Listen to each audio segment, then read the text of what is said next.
pinakasikat na FM.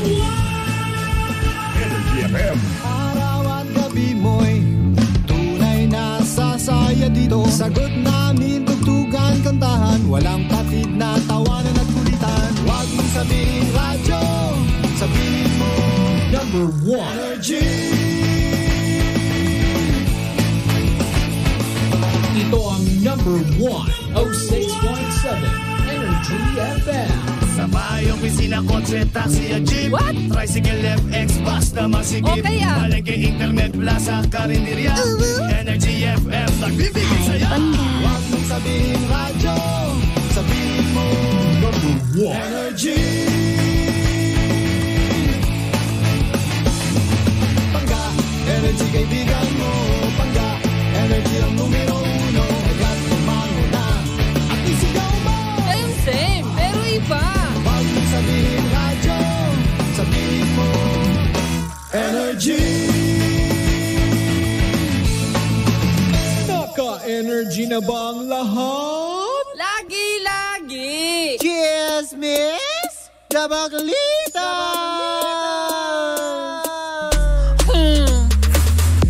Same, pero iba. Kayo patuloy pa rin pong nakatutok at nakikinig sa number 106.7 habang ako ay wala sa sentro, diba? Nasa gilid. Sa Energy FM, panggawag mong sabihin na radyo, sabihin mo... Oh, diba? Na nakakaloka. Siyempre sa mga kabubukas pa namin na kanilang mga radyo, ako po si Kapitana Sisa. At ako naman yung Tita Cora. At ito na ang Baklita sa Woo! Ay, diba? Dapat ganun kataas ang enerhiya. Yes! At medyo puya tayo dahil kaka-receive lang natin ng 4th Asian Sterling Award natin kagabi. Most outstanding radio station. Online and on air. Yes. In fairness, palakpakan niyo mga sarili niyo mga pangga. Siyempre dahil yan sa inyo, diba? Kung wala kayo, wala kami. O, diba? Correct. Pantagumpay namin, tagumpay nating lahat. Diba? Tara na sa EDSA. Hindi ka magwiwelga. Baka mamaya matikitan ka sa bus lane. Doon tayo sa ibabaw ng ng yung Robinson's Galleria tulad. Doon tayo. Hoy! Hindi EDSA EDSA 3. Ay, hindi pala. Wala. EDSA 4 na. O, diba? Pero eto na nga. Hello. Ay, teka lang. May napansin ako kagabi. Ano? Bakit bigla-bigla ka nawawala? Ay, syempre alam mo naman, nasa Sofitel ka. Syempre kailangan kumarap ka ng mga mabubuking. Ay, bakit ka pumasok sa room 402? At paglabas mo'y hangus na hangus ka. Hindi naman. Fresh nga. Grabe ka. Ay. Ganun talaga kapag nakapag-bubble bath. Bubble bath. Charot lang yun. Hindi Ang hirap namang umeksena, no? Pagkasama mo ang Papa Jackson, di ba? Kaya. Alam mo naman yun. Di ba, Nicole? Para natin chuhin-chuhin. Chuhin! Di ba? Ang tanda ng tsuhin. Oy, Mari, may nakatutok sa atin ngayon. Batiin ko lang bago tayo magsimula ng chismisan. Sige, go. Etong si Carlos Salaysay Jr. na nakatira dyan sa may Tagaytay Road. Ay, hello! Na may-ari ng isang gym. Ay, ang toro. Kung saan may mga lalaki nagbobortahan at pinagnanasana nag-iisang Kapitana Sisa. Of course, sino pa ba? Happy birthday sa'yo, Carlos. Happy birthday, Carlos. Carlos? Yan. Alam mo, hindi pa ako nagkaroon ng jowa pangalang Carlos. Maybe this time. At ang pabati ay galing sa kanyang asawa na si Bilen Salaysay. Alam mo yun, kaya ko naman pong mag-adjust. Hi, Bilen. Diba? Pero marami daw silang alay, handog. Kapag dumalaw daw tayo dun, Mare. Oo. Maghanda ka kagad, Carlos, ng 12. Lakas ng bakla.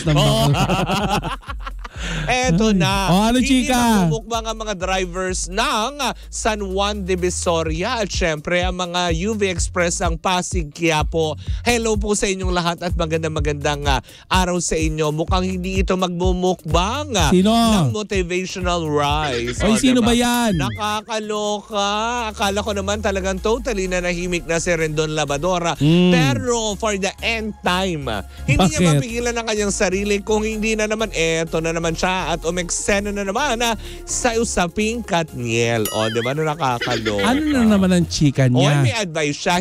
May advice siya kay Katrina. Ano? Hindi niya in-advise na kumain ng motivational rice.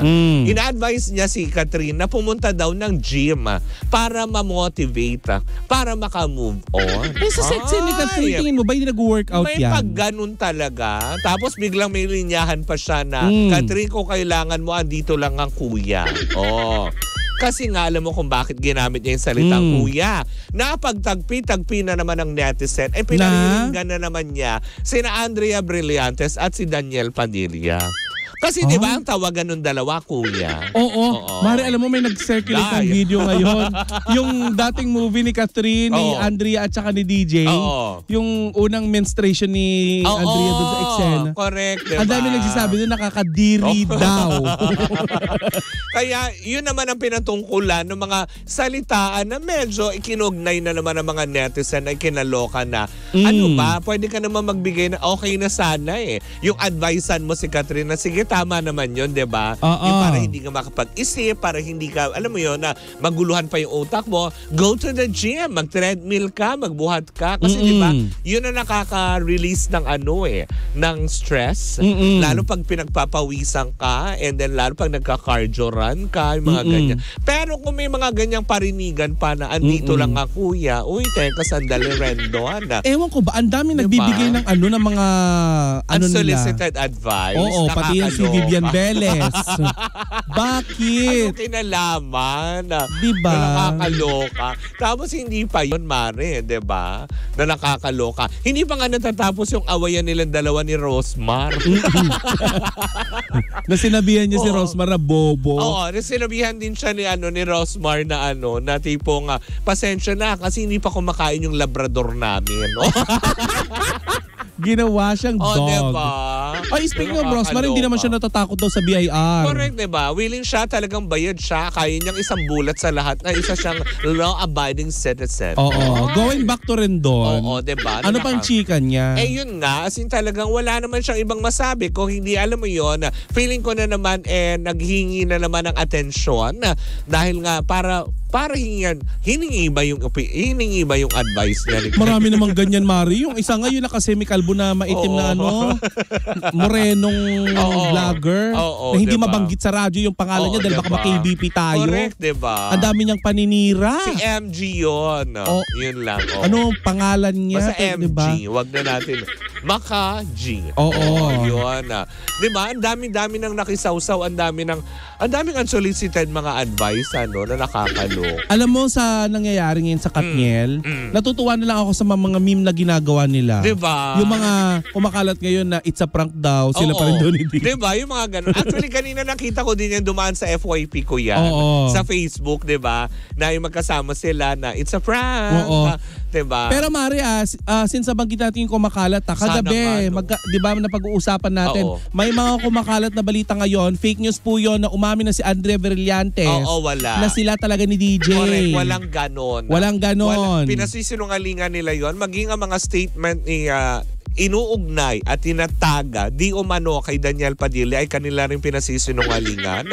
Even yung mga website at mga Facebook page na mga nilalagay ang kanilang mga logo ay unti-unti na silang nagsalita. At saka pinasisinungalingan ni Ma'am si Carla lahat ng mga kumakalat na balita, Mare. At hinahunting na, Mare, nila Ma'am si Carla yung mga accounts na ito dahil syempre alam naman natin may cybercrime law na po tayo tinatawag. At naka-ready si Ma'am si Carla na alam mo yun, ihabla kayo. Kasi kung ginagamit nyo na yung mga pangalan ng bawat isa, mga taong ugnay or nauugnay sa nasabing usapin na wala pa naman talaga tayong basihan kung talagang, alam mo yun, si Andrea Brillantes nga ba? Yung mga ganyan. Kasi nadadamay din dyan, Mari, lumulutang na rin ang pangalan ni Richie Rivero na naman. Oo nga. Diba? May mga ganun. Ang tagal na, masaya na yung tao sa bago niyang jowa. Huwag na natin kalkalkalkalin pa. At saka, Mare, ito pa, isa pa. Nakakalagkad din ang pangalan nung dating kasama nila Daniel Padilla at ni Catherine sa Too Good to Be True na si Jillian Vinicencio. Oo. Kawawa naman yung itinanggi na nung Ale. Diba? Hoy! Nung bat. Ale. Ano kumare mo? Parang nagtitinda lang ng Oy! Hindi nakakawa nga yung mga taong naiinvolved, di ba? As in, sobrang kawawa na po. Tsaka si Rendon, wag na po natin din, alam mo yun, wag na natin pagpapansinin. Kasi di ba, pinasok niya yung sa PNP, may pinatanggal siya sa posisyon dahil doon sa kanyang ginawa. Ngayon balik showbiz na naman siya. Nakakaloka. Hindi ko na rin alam. Akala ko ba gusto mo na magpakabait. Diba? Tsaka okay lang din naman maging okay lang naman sumikat, pero wag naman sa yung makiangkas tayo sa kasikatan ng iba. Hindi, tsaka parang tipong maglitanyahan ka na andito lang ako. Kuya, bakit? At tsaka bilang nasa Mare, bilang tayo ay nagbabalita ng mga balitang showbiz, gusto lang natin paalalahanan ng ating mga panggan na to, mga artista na to, puhunan po nila ang kanilang mga sarili. Tama. Kaya kapag siniraan po natin sila, may tamang batas po kayo kalalagyan. Tama. Dahil sinisiraan nyo po mismo yung kanila pong kabuhayan. Correct. Lalong-lalo na nang galing yan kay Attorney Persida Acosta na nakasama natin kagabi sa Sophie. Congrats, Panyera. Inawarden siya kagabi. Congrats, Panyera. Hello kay Attorney Persida Acosta. Magandang araw. So, Attorney, alam mo na, ikaw na ihahawak ng baklita. Kinalulugod po. Paro. Wala pa naman tayong level. Mabuhay daw ang pau. Diba? Mabuhay! Mabuhay tayong lahat. Anyways, diba? Kung saan man nahantong ito at kung anong pambabash na naman ang aabutin itong si Rendon. Labradora. Ay, alam mo yon, bahala na naman siya sa buhay niya. Parang Labrador. Parang ayaw niyang tumigil. Pero nagbago na daw siya. Oo nga. Parang wala namang pagbabagong naganap. Parang medyo bumabalik ka na naman ulit sa pagiging naughty. Be a good boy na magpapasko na. Diba? Anyways, diba? At syempre dyan na natatapos yan. Diba? Kung ano man yan, pagtawanan na lang natin pare-parehas. Tsaka wala na kayo may ibabalik, iwalay na yung dalawa. Tama, diba? The end na, tapos na. Wala na nga. Ganon, wala na. Diba? I-partner na lang natin si Daniel kung kanino. Sino ba? Wala parang pwede naman sa lahat. Pwede naman. Kakay. Kaya wala naman ako ibang maisip din talaga. Wala siyang proyekto na may ka-partner siyang ibang Huwag na lang siya mag-partner. Para ma-highlight yung kanyang talent. Mahusay siyang umawit ha. Correct, diba? Malay mo maglabas siya ng album. Correct, diba? Pwede naman. Ano kayong title, Mare? Yung title ng album? Hindi ko alam Kasi, kung maibabalik ko lang. Yung taray. Pwede rin babalik ka rin. Ganon. Yan. Charot lang. Char. Diba? Good Vibes Tuesday tayong lahat. Ay nako, kung saan pa mapunta yung usapan. Bala ka sa buhay ka dyan. O bakit? May babalik ka dyan. Anyways, yan po muna natatapos ang ating unang chika for today's video. Muli po ako si Kapitana Sisa. At ako ang ginangailangan pa ng tulong ni Attorney Persida Acosta na si Tita Cora. At kami pa rin ang Baklitas! At tuloy-tuloy pa rin po ang ating tugtugan. Siyempre dito po lamang yan sa number 106.7 Energy FM. Ang gawag mong sabihin radyo. Sabihin mo!